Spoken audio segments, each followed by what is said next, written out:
Il y a quelques jours de cela, c'était exactement vendredi dernier, dans l'après-midi. J'étais assise. Le Seigneur me montre une bouteille en plastique, une bouteille d'huile. Et cette bouteille d'huile avait de l'huile à l'intérieur, mais l'huile était sale. C'était exactement comme cette bouteille-là. L'ouverture était ici, donc la bouteille était posée dans ce sens-là. Il y avait une ouverture ici. Il n'y avait pas cette partie-là, c'était ouvert ici. Il y avait de l'huile au moins jusqu'à ce niveau. Il y avait beaucoup d'huile à l'intérieur de cette bouteille, de la bouteille que le Seigneur me montrait. C'était une bouteille en plastique de ce genre. L'huile à l'intérieur était sale. Elle n'était pas droite comme ça, mais elle était renversée. Et je voyais une autre bouteille d'huile. Celle-là, c'est une bouteille d'eau. Il y avait une bouteille d'huile et on a versé juste une petite quantité de cette huile propre dans cette huile qui était sale. Une toute petite quantité. Je ne sais pas qui l'a fait, mais c'était une image que j'ai vue. J'ai vu la bouteille d'huile sale. Comme ça, posée debout comme ça, à l'envers. Et il y avait une main qui a pris une autre bouteille d'huile, a renversé une toute petite quantité dans cette huile sale. Lorsque j'ai vu cette image, je ne dormais pas, j'étais éveillée. Je n'ai pas compris ce que cela signifiait. J'ai dit, Seigneur, qu'est-ce que cela signifie? Lorsque je demande au Seigneur ce que cela signifie, il me montre un monsieur, un père de famille. Il me montre un père de famille, pasteur. Ce monsieur-là était en train de prêcher. Il passe dans les réseaux sociaux. Il prêche sur Internet. Il a une église, il a des membres. C'est un père de famille, il est marié. Le Seigneur me montre ce monsieur-là en train de parler, de prêcher. Et le Seigneur me révèle que cette personne a une double identité. En fait, cette personne est homosexuelle. C'est un pasteur homosexuel. Le Seigneur me montre comment il se maquille. Le Seigneur me montrait comment il porte des perruques. Il porte des mèches.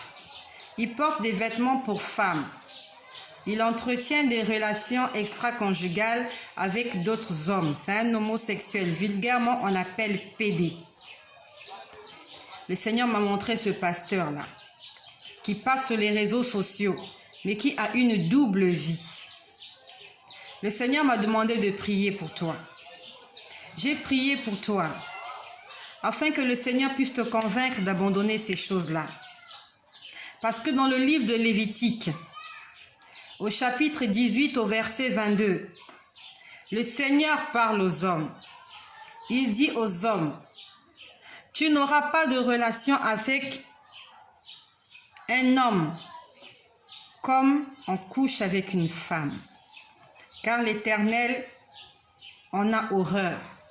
C'est une abomination devant les yeux de Dieu qu'un homme couche avec un autre homme, qu'une femme couche avec une autre femme.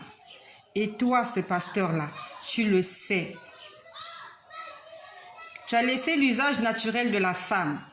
Tu t'es amouraché avec d'autres hommes et tu as commis des actes odieux avec ces hommes-là. Et tu continues à monter sur la chair. Tu continues à prêcher l'évangile. Cet évangile n'est pas de Dieu. Tu imposes les mains aux malades. Tu pries pour des gens alors que ton huile est sale. Le Seigneur m'a montré la bouteille est déjà renversée. Ça veut dire que tu n'as plus assez d'équilibre. Bientôt, tu vas tomber. Parce qu'une bouteille qui est posée dans ce sens-là, ce socle-là est trop léger pour supporter le poids de cette bouteille. Ton huile est presque pleine, mais elle est toute sale. Tu as l'appel de Dieu, puisque le Seigneur m'a montré comment il a mis de l'huile propre dans ton vase. Ton vase est en plastique. Il est renversé. Il va bientôt tomber. pasteur, reviens au Seigneur. Ce que tu fais n'est pas bien et tu le sais. Dans le livre de 1 Corinthiens au chapitre 6, au verset 9, la Bible nous dit « Aucun adultère n'héritera le royaume des cieux. Tu es marié, mais tu trompes ta femme. Tu n'hériteras pas le royaume des cieux. Aucun impudique n'héritera le royaume des cieux. Aucun infâme n'héritera le royaume des cieux. » Un infâme, c'est celui qui commet des actions ignobles, répugnantes, des actions dégoûtantes, scandaleuses, qui suscitent le mépris. Toujours dans 1 Corinthiens au chapitre 6, au verset 9, le Seigneur dit « Aucun efféminé ». Un efféminé, c'est un homme qui adopte une attitude féminine. Dans ton autre vie, dans ta double vie, c'est toi, tu joues le rôle de la femme. Avec ton amant homme, toi, tu joues le rôle de la femme. Puisque le Seigneur m'a montré comment tu te maquilles, comment tu portes des robes de femme. Je t'ai vu avec des chapeaux de femme, avec des perruques.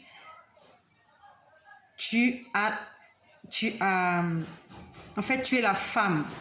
Tu joues le rôle de la femme. Et quand tu es avec ta femme, tu es un homme. Quand tu vas avec ton amant, tu te comportes comme une femme. Je ne suis pas venue te condamner.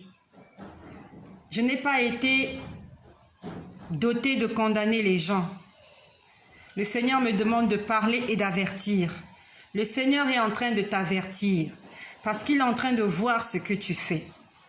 Et s'il ne t'a pas encore frappé, ce n'est pas parce qu'il admet cela. C'est parce qu'il te laisse encore le temps de te repentir. Je t'ai dit que ta bouteille est presque pleine d'huile sale. Tu vis à l'envers. Tu vas bientôt tomber. Mais la prière que le Seigneur a demandé que je fasse pour toi, c'est que tu puisses te repentir. Car le Seigneur ne veut pas de la mort du pécheur. Mais il veut que le pécheur puisse se repentir et qu'il puisse accéder à la vie éternelle. Cela n'est pas seulement valable pour ce pasteur, mais pour toutes les personnes qui entretiennent des relations extra-conjugales, pour toutes les personnes qui sont homosexuelles, pour toutes les personnes qui vivent dans le lesbianisme, pour toutes les personnes qui font des choses honteuses. Le Seigneur condamne toutes ces choses-là. Et il dit, aucun de vous n'héritera le royaume des cieux. Ce n'est pas moi qui le dis, c'est la Bible qui le dit. Et le Seigneur vous appelle aujourd'hui. Il vous demande de vous repentir, de vous confesser et d'abandonner toutes ces voies. Aucun homosexuel n'ira au ciel. Même si après sa mort, on lui fait 15 000 messes, il n'entrera pas dans le royaume des cieux parce que Dieu l'a dit. Ce n'est pas les hommes qui doivent nous dicter les choses, c'est Dieu qui nous dicte les choses. Même ces hommes-là qui nous prêchent, ils vont rendre compte au Seigneur de tout ce qu'ils auront fait sur cette terre.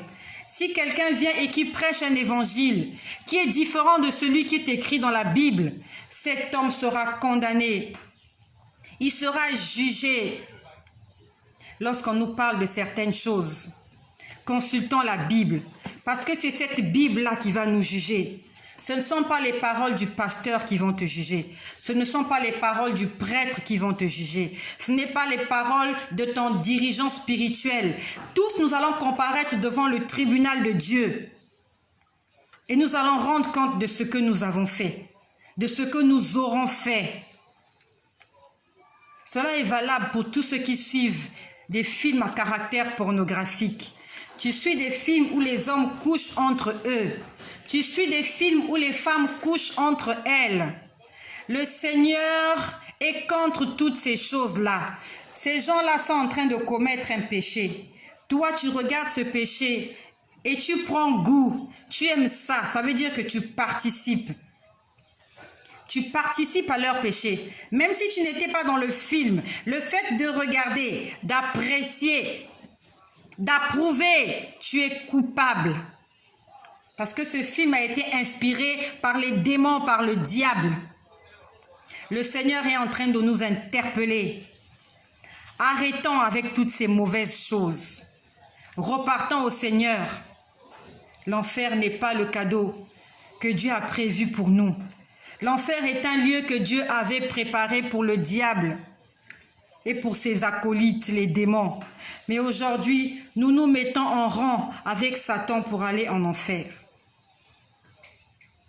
Que le Seigneur touche ton cœur, mon frère pasteur, qui vit dans l'adultère, qui vit dans l'impudicité, qui commet des actes que Dieu ne valide pas.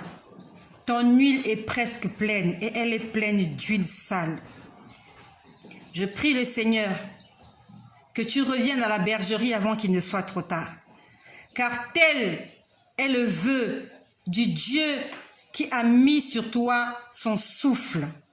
Que le nom du Seigneur Jésus-Christ soit glorifié.